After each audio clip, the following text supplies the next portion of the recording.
Hello again, Marines. This is Colonel Mr. Everything coming at you with a State of the Unit address for the 1st Royal Aerospace Squadron for February. Um, I've got a few things that I want to kind of talk about in general, and then I've got a couple of things that I want to talk about specifically.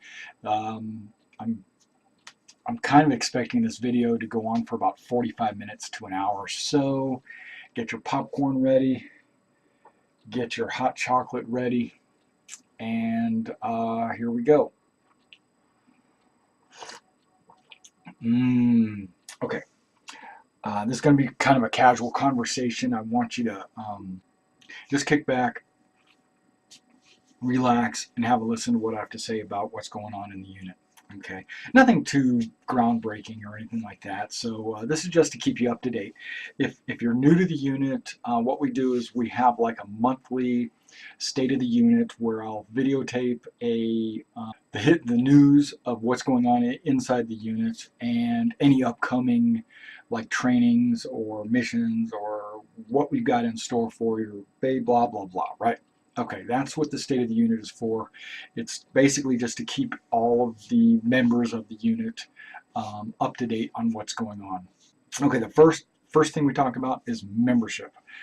We have had about one new recruit join in January per week. That's pretty good because now we're up to 30 members on the RSI site and we're 29 members on the engine site. What that kind of means is there are people that don't have packages that are members on the engine site that have joined our unit on the engine site, but they can't join us on the RSI site because you have to have a package to join an organization. But also that might mean that we've got people joining us on the RSI site that haven't taken the time to come to the engine site and join. If you're watching this and you're one of those that are not on both sites, please join one or the other if you've missed out on joining one or the other.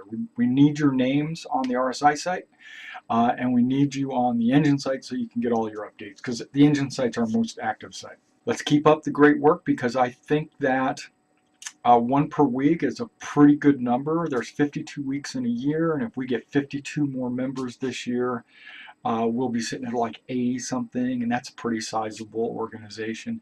I think that I'm predicting that the more people we get into the unit, the more people will join more often. So what I'm trying to say is like with 30 people in the organization, we'll get one per week. But when we hit 60 people in the organization, maybe we'll get 2 per week. Okay, so what I'm saying is let's just keep on bumping the threads. Let's keep on sending out emails to people or chatting with people.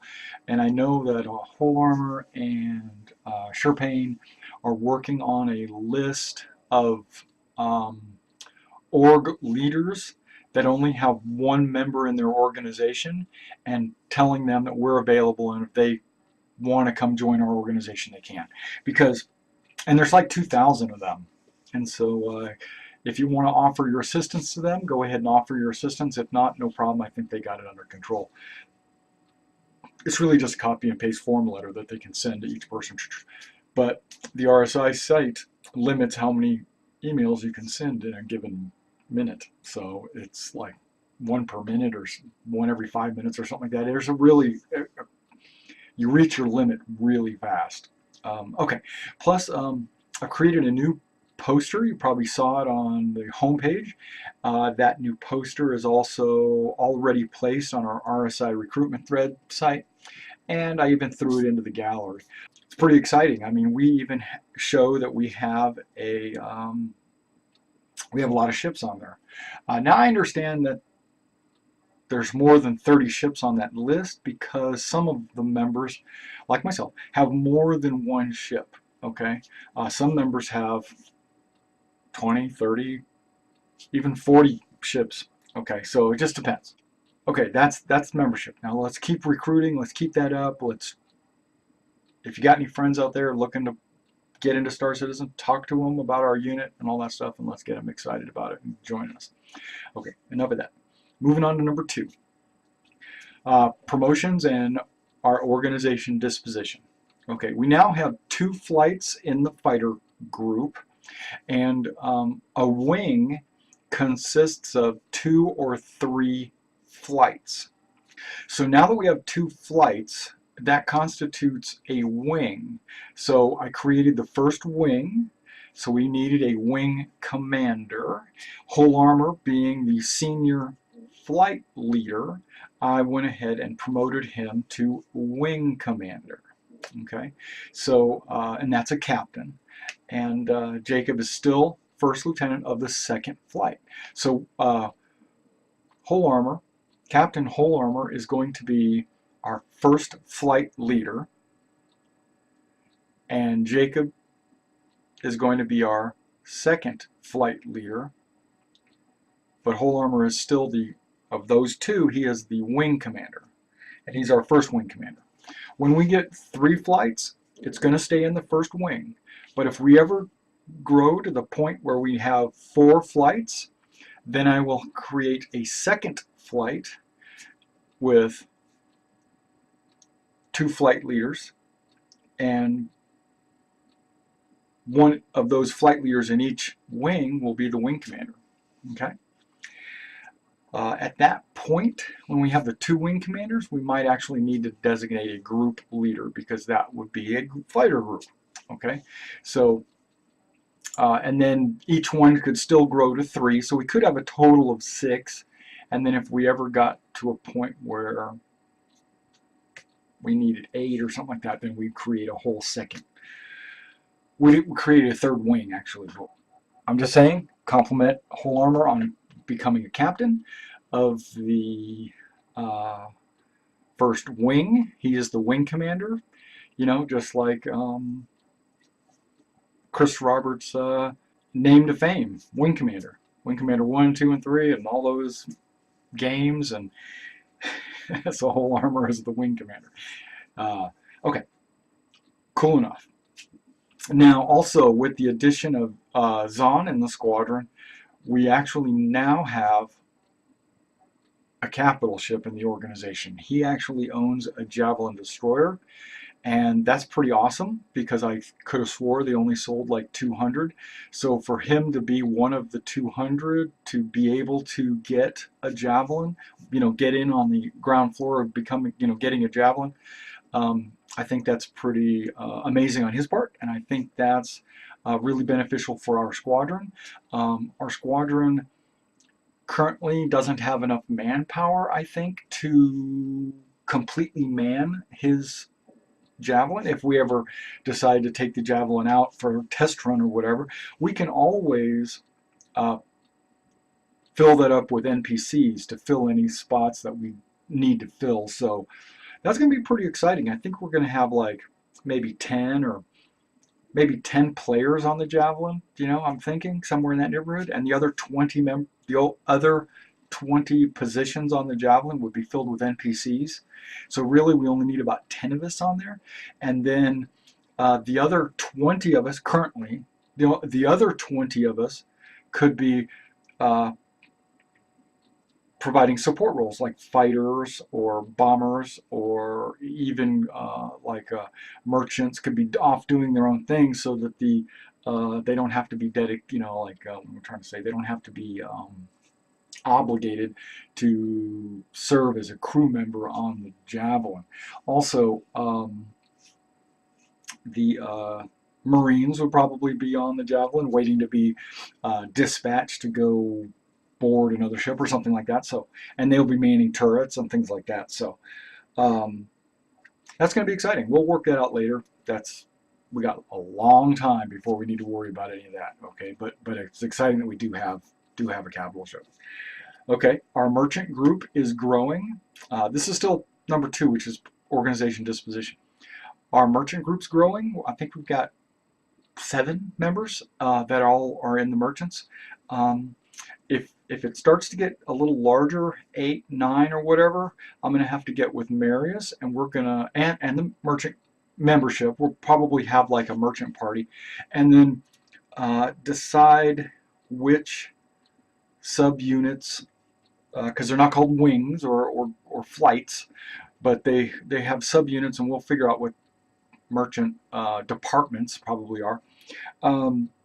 One's going to be like a logistics, and they're the ones that crunch a lot of numbers, spreadsheets, and they're the ones that will help with the finances. That's where our, not our treasurer, but more of our quartermaster would come from, the logistics department.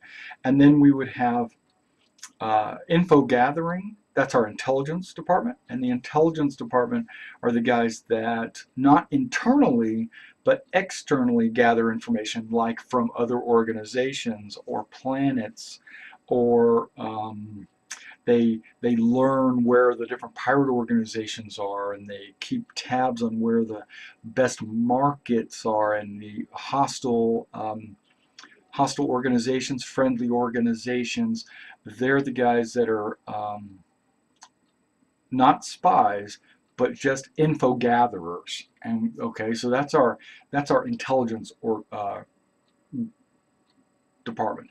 And then the last merchant department is, of course, the cargo handling department. And they're the ones that actually physically carry cargo from point A to point B, and possibly doing also like mining or any kind, because miners have to carry cargo. It's just raw ore, but they're carrying it, and that's what the cargo handling group would do. And so if the merchant group grows by maybe 2 or 3 more people, we're going to have to start splitting people up into these specific roles. As of right now, they're all just merchants right now. Okay, we're going into a couple of really important sections, so please pay attention. Number 3 is, with the additional troops that we've just received over the last couple of past couple of months, I think that the mission of our squadron has been lost on them. Okay, and what I mean by that is, if you've been with us for a year now or whatever, you know what our squadron's goals are and what we plan to do in the near, what I kind of expect from the day-to-day life of a Royal Marine in when the game goes live, right? And I think that some of the newer players, because I've heard a couple of suggestions on our TeamSpeak that are we've already discussed, is what I'm saying. And so they are bringing up topics that we've already put to rest because we've already discussed these. So what I'm going to do today is kind of reintroduce you to these, and again, when we do our BCT trainings, one of the very first things we do in the BCT trainings is a unit introduction, and that's going to give you a very general rundown, kind of like what I'm going to do today. We're not getting into super specifics because, hell, we don't have a lot of these super specifics. And I think by kind of putting this out there, it's going to alleviate any misconceptions you might have about how you're going to conduct business in the persistent universe.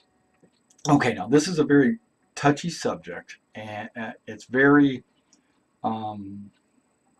I took some notes and I wrote it down, but I might ramble a little bit because what can happen in the persistent universe can be, first of all, it can change by the time you watch this. Chris Roberts might have already made some changes, and also by the time the persistent universe comes out, a lot of things might have changed. Plus, we might have misconceptions of how it's going to go, and we make plans on, hey, we're going to do this, this, and this, and then when the persistent universe comes out, those are totally unattainable and never were going to be unattainable.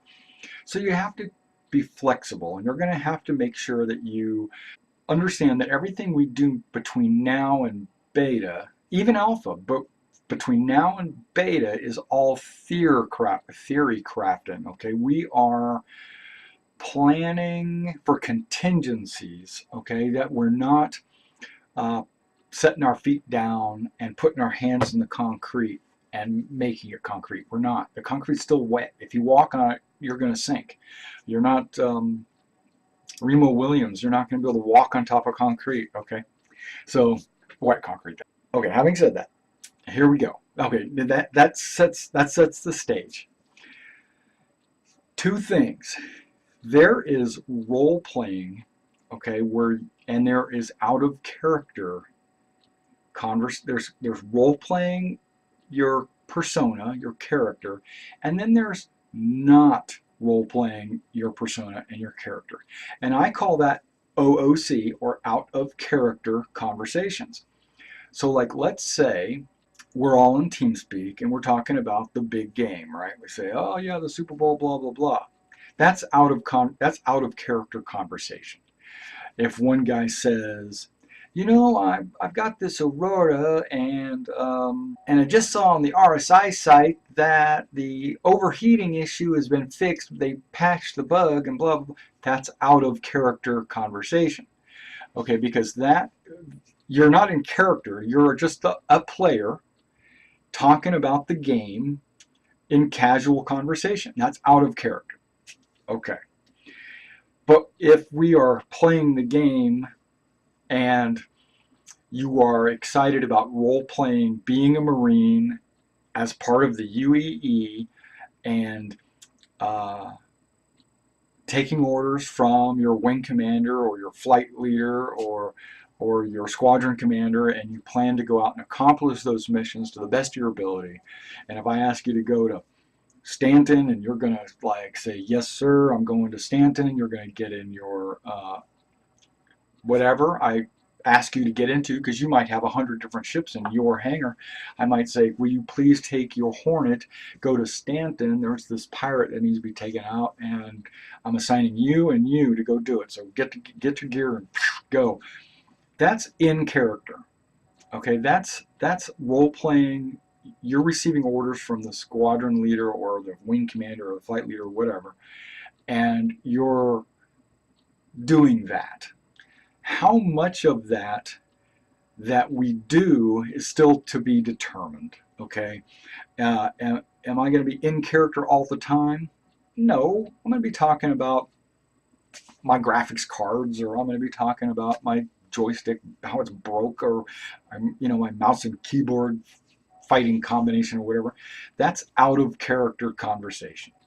Now, when it comes to our website, okay, 99% of it is out of character conversations. Okay, it's out of character, but there are some of us that try to put our written word on the website kind of an in fiction, story driven format, so it kind of is more, like you're actually getting orders. Like for the medals and the certificates, I always try to create a realistic looking certificate to send that to you, because that's kind of exciting. That's kind of the next or a sweet touch of in fiction that you can kind of help you immerse yourself into actually being a Marine. Something I wanted to say was that, and this is before we get into what I'm going to ask of you during the Persistent Universe gameplay.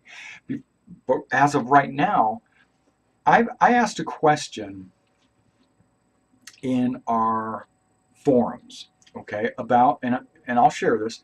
I asked this question about if the UEE splits in half, and half of the planets, or half of the populace of half of the human race goes with Earth, and the other half goes with Terra. If this happens, not saying it is going to happen, but it might happen. If it happens, which side do you think this squadron should go on? Okay, just asking that question should tell you that's an out of character conversation. I'm not saying our squadron is choosing sides. I am not saying this as the colonel, saying there is a civil war, we are choosing sides. That's not what I'm doing. What I'm doing is I'm getting a feel for how the players, not your Marine characters, but the players, what do they feel about which sides you should go to? Okay, that should not be offensive. It should not be taken the wrong way. It's not an in-game conversation. This conversation got heated. To me, there are some players that made some posts that were borderline saying that the other person posting is dishonorable for even considering this action. Well, guess what? You can't say that because, first of all, this is no actions taken. This is an open forum, and it's not. Don't point fingers that other people are bad because they chose one side or the other. What they're doing is they're just throwing out ideas and putting it up for grabs. And what I've noticed is a lot of people have stopped posting because of the hostility in that forum. Did I want it to become hostile? Maybe. No. Did I want it to become a debate? Yes. Did I want people to say what the advantages or the disadvantages or what their motivations were for going one way or another? Absolutely. That's what it was for. Not for saying that someone else's decision was wrong, or I'm not going to say any names because I can't remember. Honestly, I kind of can't remember, and I choose not to remember. But when you say that first of all, I served in the service. I think 90% of our squadron served. Maybe not 90, 75%. But if you say I served in the military, I mean, okay, let me back up. I served in the military. I took an oath, and then and they're saying this in character is what I'm trying to say. Like, our squadron says on the website that we are UEE Marines. That's true, but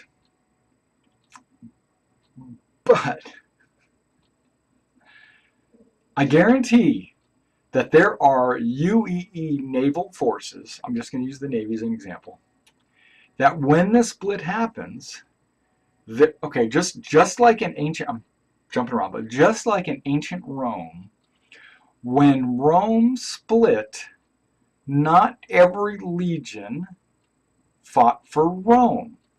A lot of those legions fought for Byzantine or Constantinople. They became Byzantines or Eastern Romans. There's not, what I'm trying to say is, just because they took an oath to defend the empire doesn't hold true when there is no empire. So when we say that we defend the UEE,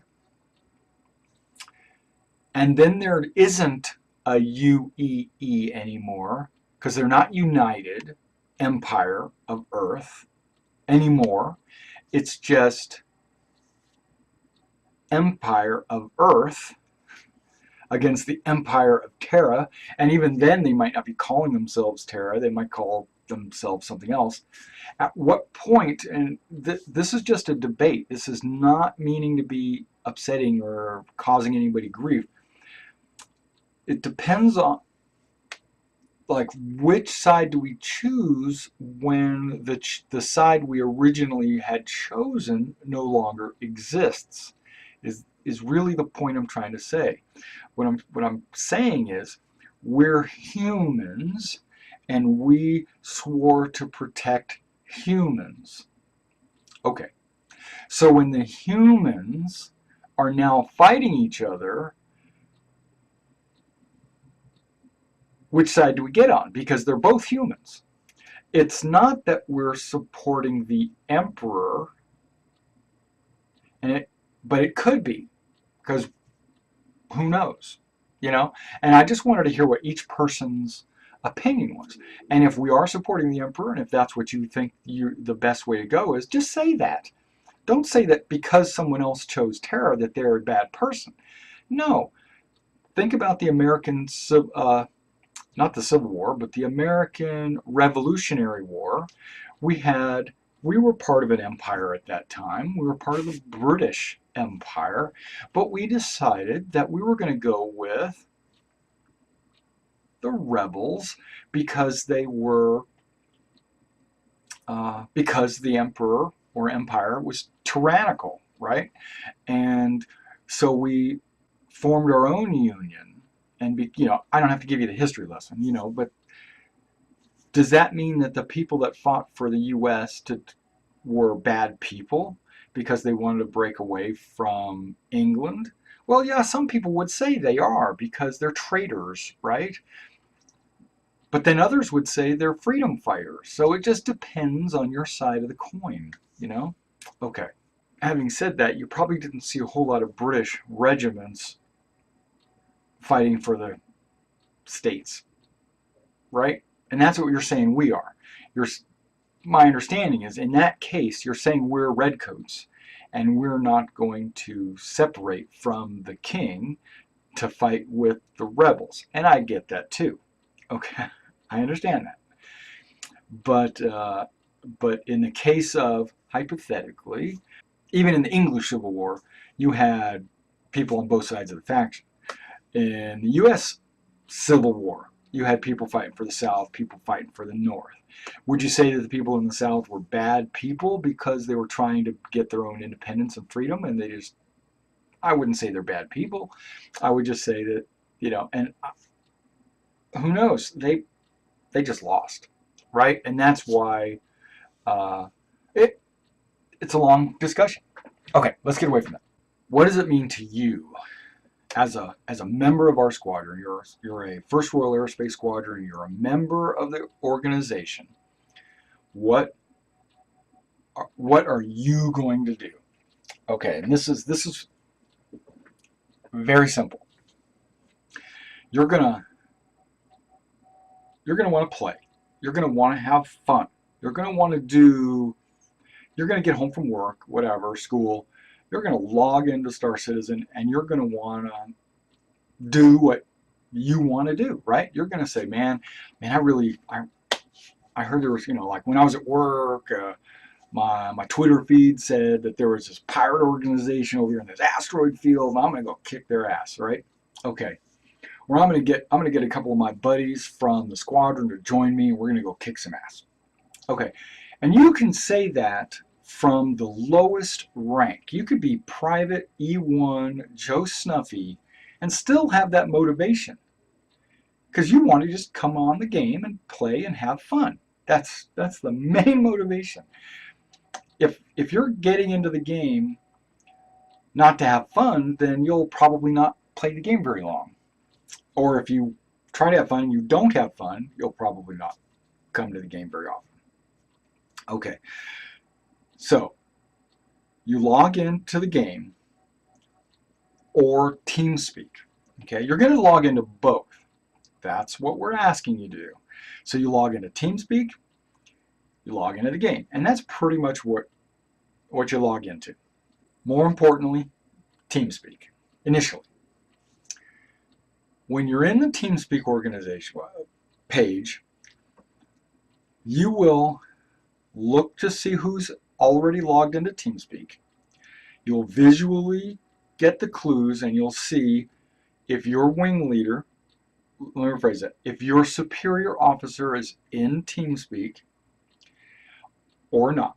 And if he is not, you keep going up the chain until you find one of your superior officers. So You're looking at TeamSpeak, you say, my wing leader's not on, my flight leader's not on, my group leader's not on, but Mr. Everything's on, or maybe I'm not on, maybe Parasite's on. Or if none of us are on, then you start branching out and look at some of the other groups' leaders to see if they're on. Okay.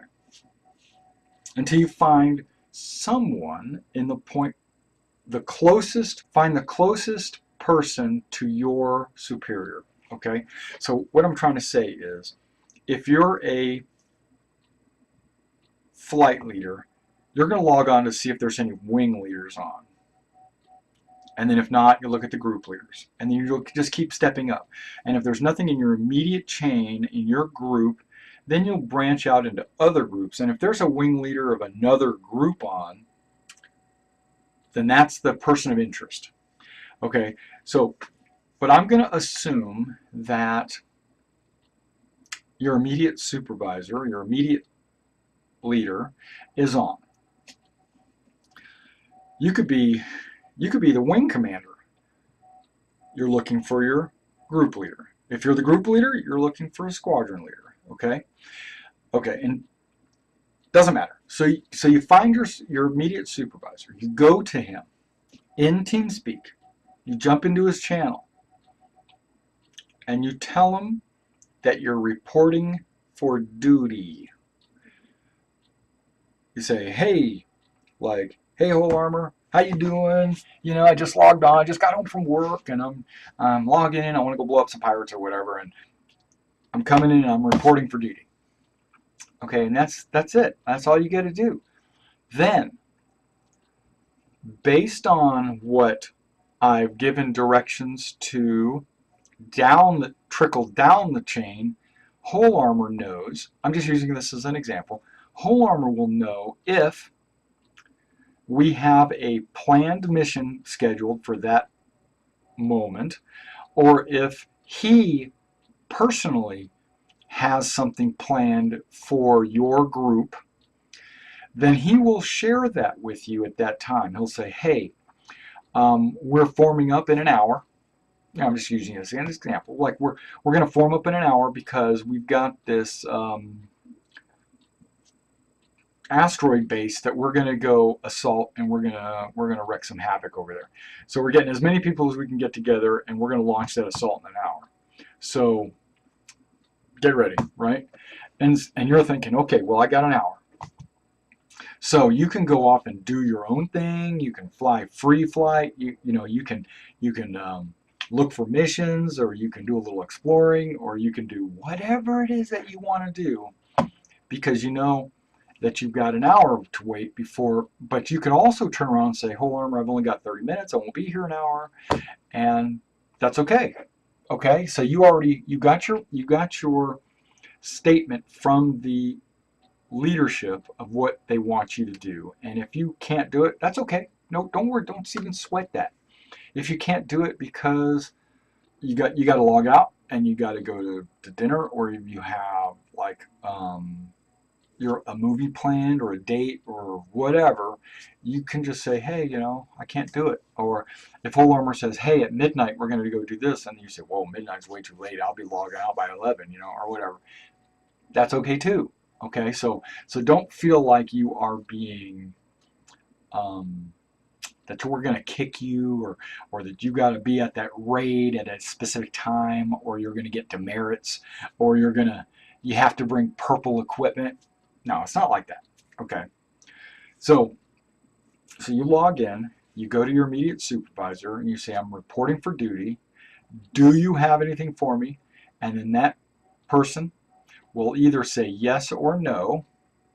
Okay, and if they say no, you're free. You're pretty much free. You can say, oh yeah, well, I've got this pirate base that I want to go raid, and I need a few guys to come with me.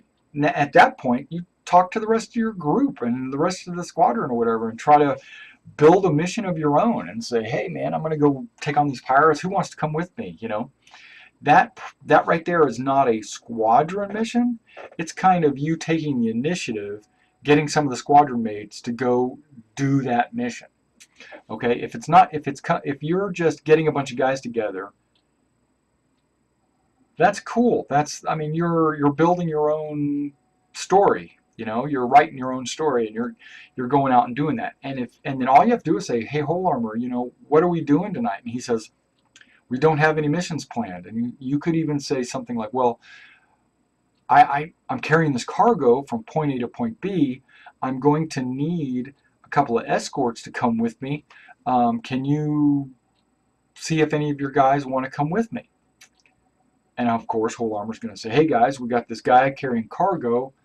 I need two of you to go escort him." And at that point, he's issuing a mission to you that you need to listen to him, because he's asking you to do a mission for the squadron. But the mission didn't come from the game, it came from internally from one of our other members. Okay, so I hope that explains a little bit of that.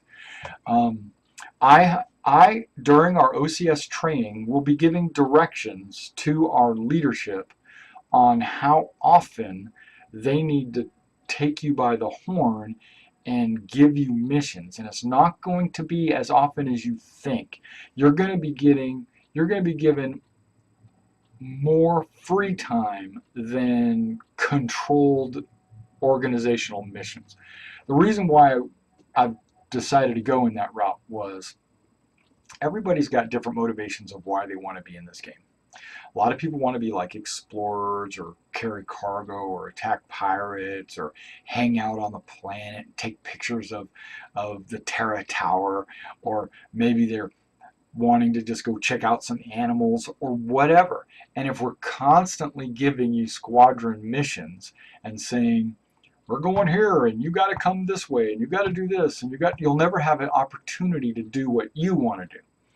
So I was thinking, and this is just, I'm still brainstorming this, but I was thinking about 25% of the time, 25%, like once a week or maybe twice a week, you'll get a mission from your superior saying, "I need guys to go do this." And then maybe once a week, I'll put a mission out to the entire squadron saying, "I need all hands on deck because we're going to go do this blah, blah, blah, blah." And that might even be once a month or every other week or whatever. I'm not sure exactly, because everybody's going to want to go out there and participate in missions on their own. How is the squadron going to get official missions? Well, first of all, you need to understand that we are not a UEE Marine Aerospace Squadron. I know it comes as a shock to a lot of you. We are a mercenary organization in Star Citizen. That's the official word from RSI. We are not in the UEE military. Having said that, we are not taking no as an answer. We are going to role play, and we are going to act like we are a UEE Marine Aerospace Squadron. So when we're out and about doing our thing, if anybody asks us who we are, we tell them we are part of the UEE Marines. We're the 1st Royal Aerospace Squadron. When they see us, we're going to be in Marine paraphernalia. We're going to have Marine paint jobs on our ships. We're going to be completely UEE military style organization, and we internally are going to act like UEE Marines. So as far as we are concerned, and anybody that interacts with us, we are going to be UEE Marines. But the game itself, the Star Citizen universe server, considers us to be a private mercenary organization.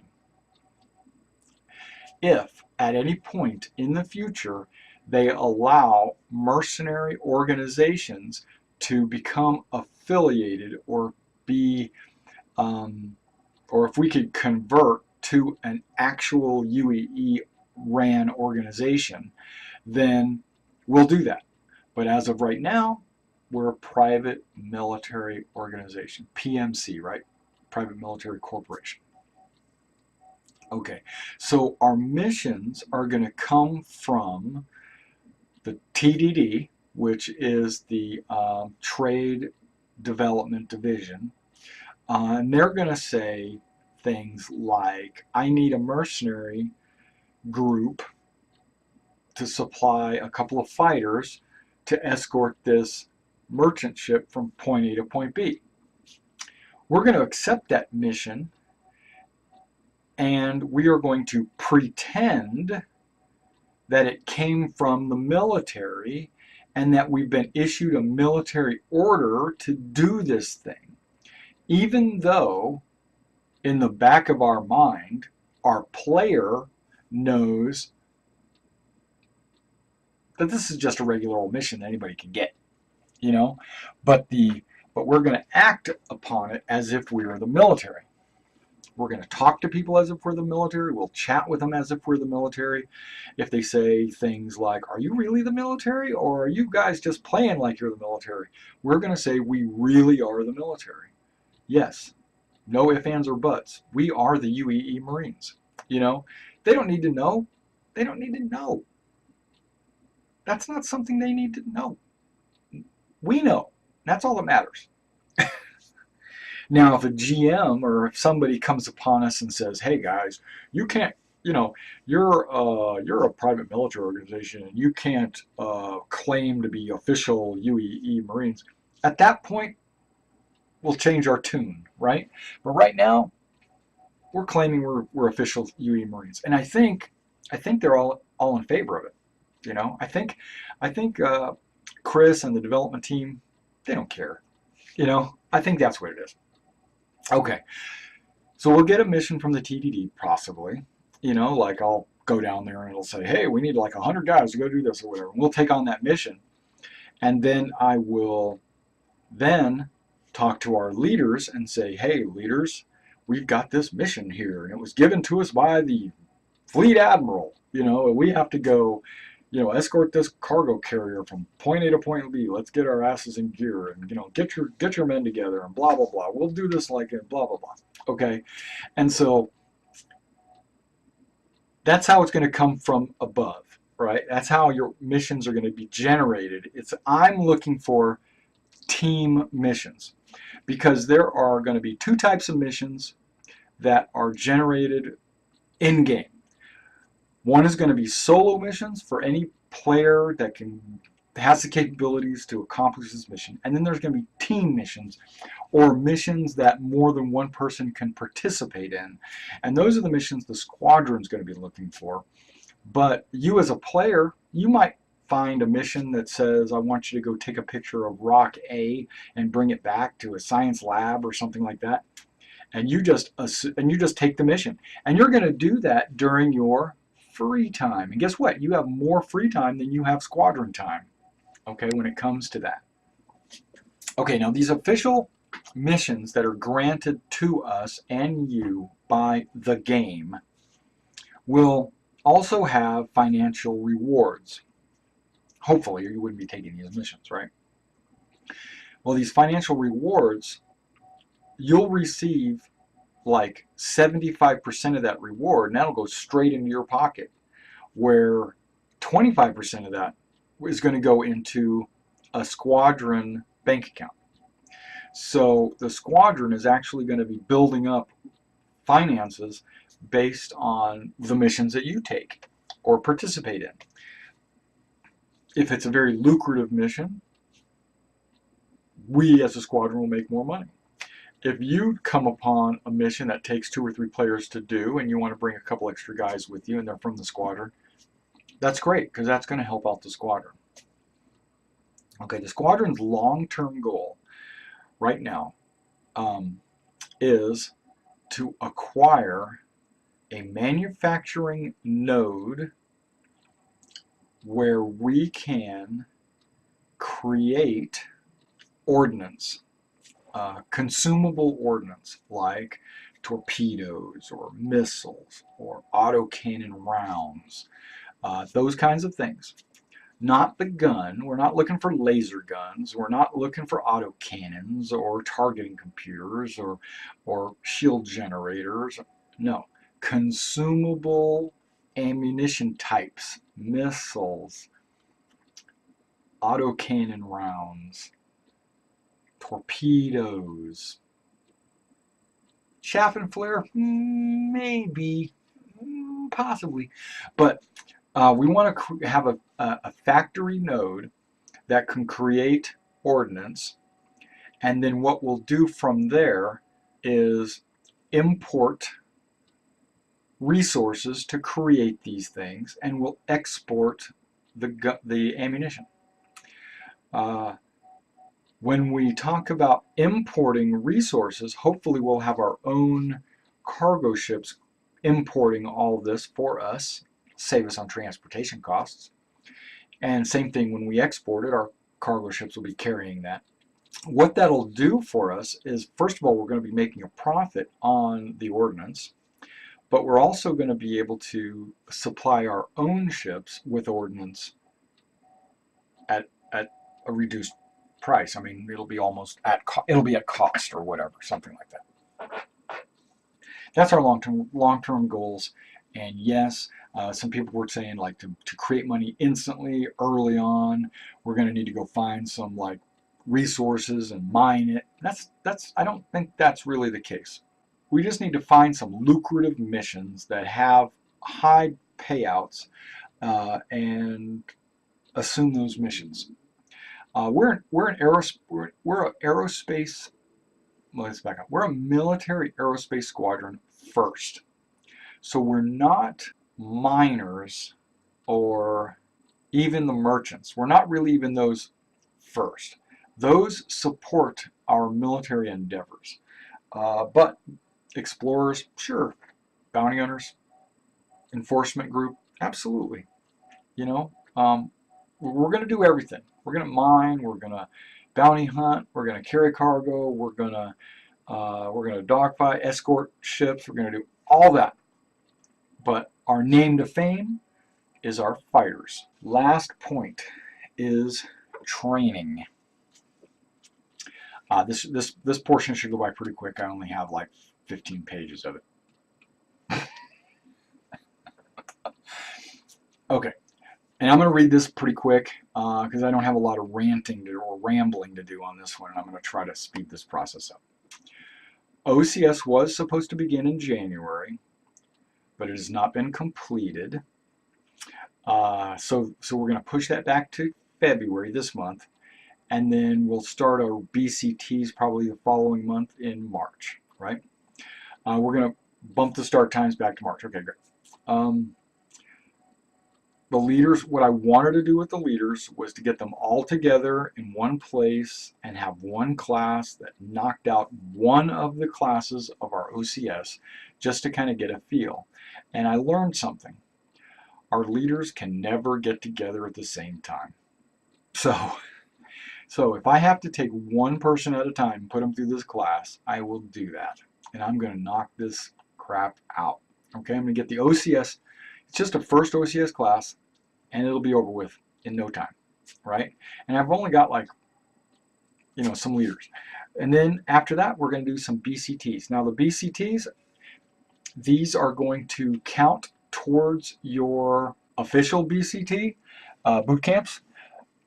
Even if we make changes or anything to the BCT course, you're still going to get credit for that one course, so that when BCTs actually come out and you have to take your BCT courses, you can either attend or skip that one class because you've already taken it. And I plan to do like a different BCT each month till the start of the persistent universe. And so by the time beta comes around, everybody in the squadron should pretty much have had all their BCTs finished, or at least a lot of them. So your time in class should be very small when the actual classes kick off. The BCT classes, that's our boot camp training, right? The way that's going to be set up is we're going to have a drill instructor, a drill instructor who is proficient with teaching each of those classes, right? And the drill instructors are going to have to tell me what days they have available and at what times they have available to teach each of those classes. And I'm just going to say, if the BCTs are like 10 classes, hypothetically, they're somewhere around 10 classes, and one of the drill instructors says, I can teach one class a day, Monday through Friday, for 2 weeks at 7 p.m. Okay. We will put that as Chalk 1. Chalk 1 has a schedule of Monday through Friday for 2 weeks at 7 o'clock, and then you'll be done with your BCTs. And that's what Chalk 1's schedule will be. Then let's say a second drill instructor, or the same drill instructor, but he just says he has a second group of courses, but hopefully it's a second drill instructor, and he says, well, I can only teach Monday, Wednesday, and Friday, but I can teach it for 3 weeks, all at 8 o'clock. Okay, so you see now that we've got a class going on Monday through Friday, 2 weeks. We have another group, the second drill instructors, doing like 3 days a week for 3 weeks. And that would be Chalk 2. And then depending on how many drill instructors we have, we could have a number of different course chalks. And you'll see that some courses will finish in 2 weeks, some would finish in 3 weeks, and hopefully none of the BCTs would ever take longer than 4 weeks. And the drill instructors will, even if they can only teach maybe 2 times a week, that's not going to be enough. They would need to teach at least 3 times a week. 4 or 5 times a week would be better. That way you can get everything done in 2 weeks. But these courses are not always going to line up. So you're not going to have Chalk 1 start on Monday and Chalk 2 start on Monday. Might not happen that way. Might happen at Chalk 1 starts on Monday, but Chalk 2 starts on Wednesday, and Chalk 3 starts on Friday, and they go for their allotted time slots and days. I hope I'm not losing you. Then as a recruit or a player coming into the unit, or if you haven't had any of your BCT courses and you have to finish them, you pick a chalk. As a new recruit, you will have to, within a couple of weeks of joining the unit, pick one of the chalk course class chalks to be your class schedule. Okay, then you'll pick the one that best suits you. If none of them suit you, then we've got a problem.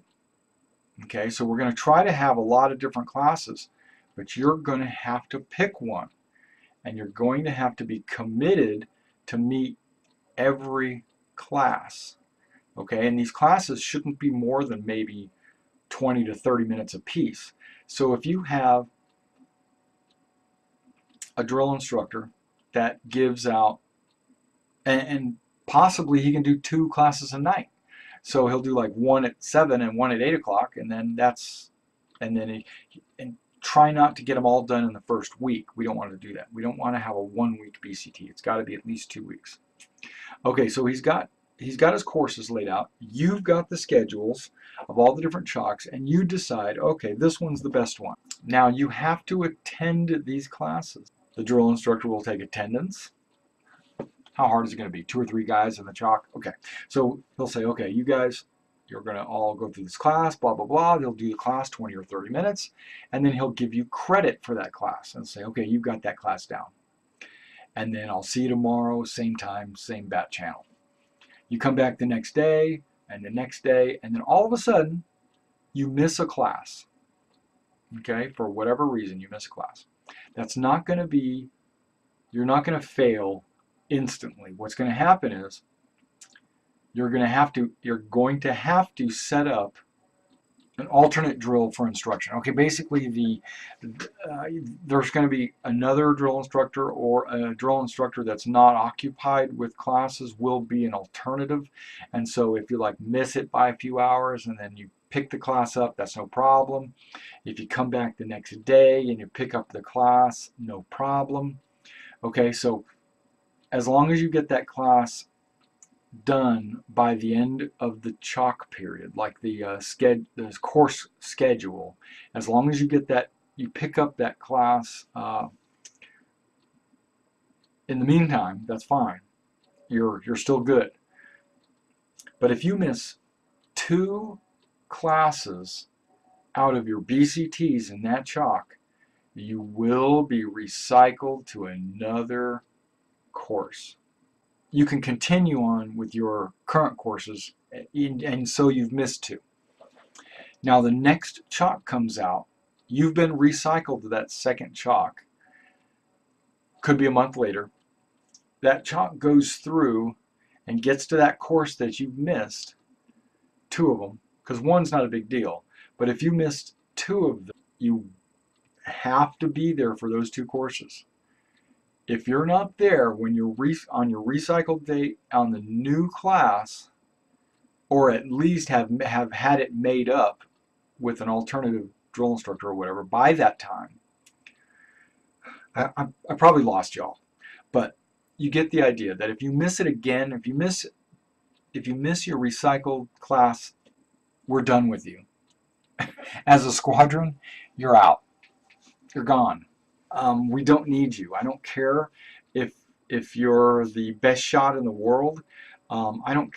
Training does 2 things for us. Okay, it allows us to meet you and get to know you as a recruit.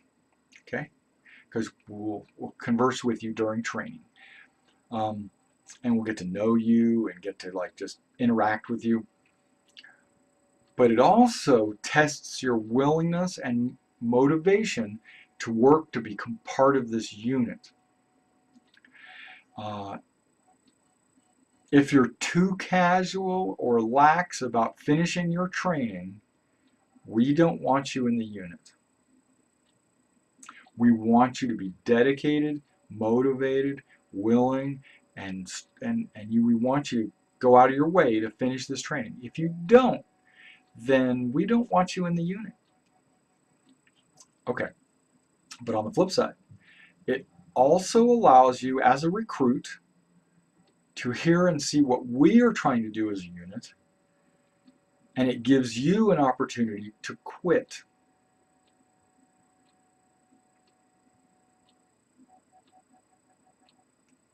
If you quit the training, we didn't want you to cover our backs in the first place.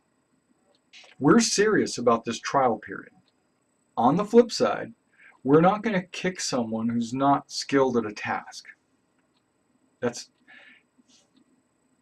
It's our job to keep teaching you and working on our members to make everyone better.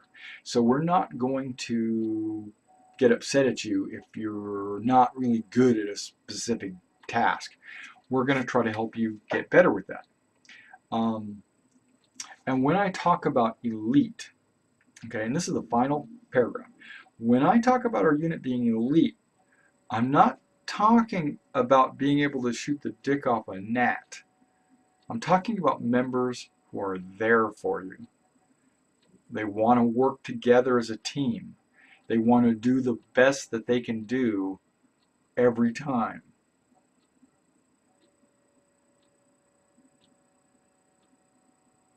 All right, and that was our February State of the Unit. I know it was a little bit long, but I'll try to edit out as much as possible. And I'll see you on the hangar deck.